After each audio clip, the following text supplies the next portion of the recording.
Darartuu fi haadha Darartuu jedhaati aljalatti barreessa. Assalaamu alaykum warahmatullahi wabarakatuh.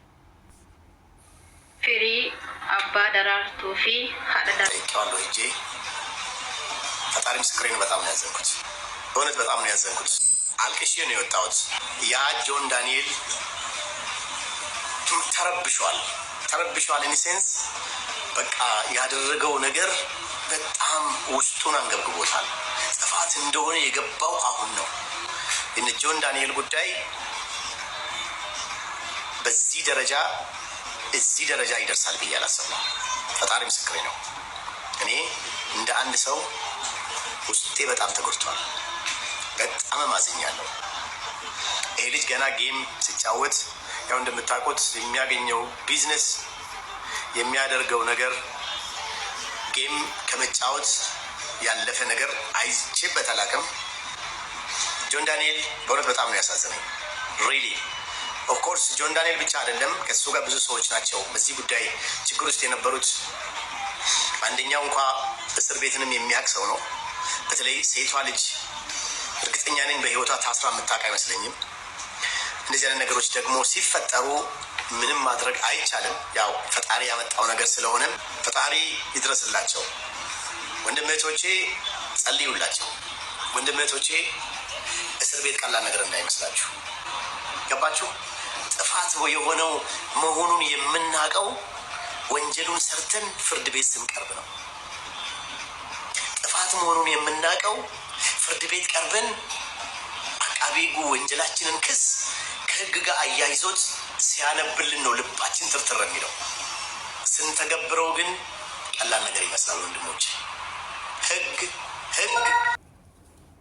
jaalatamtoota fi kabajamtoota hordoftoota Feyyiseetu kan taatan hunduma keessanii bakka jirtanitti nageenya koo kan jaalalaa isin bira haa ga'u isiniin jecha har'a viidiyoo biraa qabadhee isiniif dhiyaatee jira. Hanga dhuma viidiyoo kiyyaatti akka wajjin turtan jaalalaa fi kabajaanaan isin gaafadha.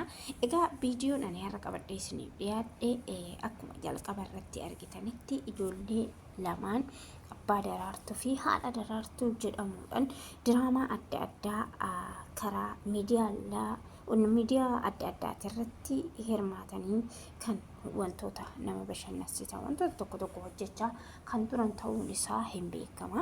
Haa ta'u malee oduuwwan tokkoon Abbaan Darartuu fi haati Darartuu hidhaman gara mana adabbii yookiin mana sirreessaa galan jedhamaati kan jiru. Egaa baay'ee waan nama gaddisiisudha. Ijoolleen kun jechuudha ijoollee baay'ee daa'imaa yoo xiqqaate umurii waggaa 10 gadi malee waggaa 10 olii miti. Akka seera biyyattii keessaa biyya kamiyyuu keessa namni tokko mana adabbii kan galu umuriin murteessadha. Umuriin nama mana adabbii galu nama adabamu tokko umuriin murteessaa kan ta'edha. Egaa daa'imti kun jechuudha qoosaan isaanii diraamaan adda addaa hojjetamu. Daa'imman kun waan hedduu keessa gadi bu'anii hin beekani waanuma uummata gammachiisu hojjechaati kan jirani. Haa ta'u malee yakki isaanitti mana adabbii galan ammaaf kan hin beekamne ta'uudhaan mana adabbii yookiin mana sirreessaa galuu isaaniiti kan miidiyaa kanarratti haasa'amaa jiru. Egaa daa'imman kun jechuudha hidhaan kan isaaniif maloo miti. Egaa Itoophiyaa keessatti jechuudha seerri haalli namni mana adabbiitti galu umuriidhaan wal madaalchisuu qaba. Akkasumas namoonni hedduun lubbuu namaatu baasanii wantoota suukanneessaa hojjetanuu jiraachati kan jirudha.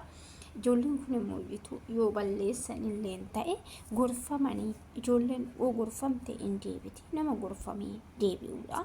Gorfamanii deebi'an malee akka yaada kiyya akka Feyyiseetitti jechuudha. Ijoolleen kun gorfamanii deebi'uu danda'anidha malee mana sirreessaa galuu hin qabani.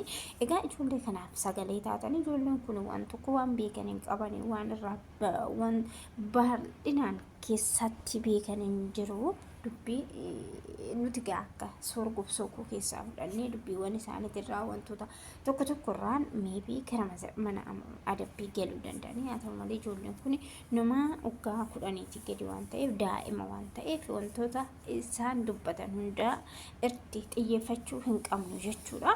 Kanaafuu seerri ijoollee kana hiisisillee akkamiin akka hiisisillee umuriin ijoollee kunillee hidhamuudhaaf yookiin mana sirreessaa galuudhaaf eeyyamamaadha. Umuriin isaanii gahaadha kan jedhamu wantoota kana oduu wal madaalchifnee ilaallee bareeda. Haa ta'u malee hidhamuun abbaa Darartuu fi haadha Darartuu ijoollee lafaa dhufa kana waan baay'ee nama gaddisiisu dhugaa waan baay'ee nama gaddisiisudha. Kanaafuu ijoollee kana sagalee taatanii ijoolleen kun manni hidhaa kan isaaniif maluu miti. Kanaafuu ijoolleen kun gadhiifamuu qabanii hundumti keessanuu jechuudha. Viidiyoo isaanii warri argitan sagalee akka taataniif jaalalaa fi kabajaan isin gaafadha. Itti aansuudhaan immoo YouTube waa'ee Joon Daani'el dhugaa waan baay'ee nama gaddisiisu akkuma beekamu kaa Joon Daani'el miidiyaa kanarratti geemii taphachuudhaan uummata sabaan gandaan osoo waliin qoodin uummata Amaaraa Oromoo Tigree maal osoo hin jedhin rakkattoota hedduu bira kan dhaabbachaa ture kan iddoo adda addaatitti argamaa turedha. Kara qarqaarsatiin daa'imman biratti akkasumas warroota sigigaachuu lafaa yeroo uummatetti balaan ongee yeroo godina Booranaa keessatti geetti iddoo hedduutti hirmaachaa ture. Egaa dubbiin Joon Daani'el hanga kana ulfaata eenyumtuu hisseene. Egaa dubbiin baay'ee cimeeti kan jiru intarnaashinaal dirreen xiyyaara immoo iddoo baay'ee sirriitti eeggamudha. Haa ta'u malee kan Joon Daani'elin kana hunda gahe hordoftoota isaati jedhanii yeroo Joon Daani'el liivii irra galetti osoo tokko jechuudha namni tokko lakkii seera kabajee liivii kee cufiiti akka isaasi ajajanitti deemi osoo namni tokko jedhee osoo yaada akkasii tokko dhaga'ee Joon Daani'el yaada nama tokkoo fudhatee har'a balaan kanarraa of eeguu nama danda'udha. Haa ta'u malee hundumti keessanuu jechuudha bakka hin bu'in biyya abbaa keetii maal jettanii xiyyitanii mucaa kanatti galchitanii. Kanaafuu hundumti keessanuu sagalee taatanii fi rabbii kadhannaadhaanis akka bira dhaabbattanii ammallee qaxaroo lammaffaadha qaxaroodha kan qabamee fi jiru murtiitti hanga adabamu kan itti himamu. Kanaafuu hundumti keessanuu Joon Daani'eliif illee sagalee akka taatan jaalalaa fi kabajaan isin gaafadha. Viidiyoo narraa qabadhee isiniif dhiyaadhe asuma irratti xumuraa viidiyoo biraatiin akka walitti deebinutti nagaan naa tura.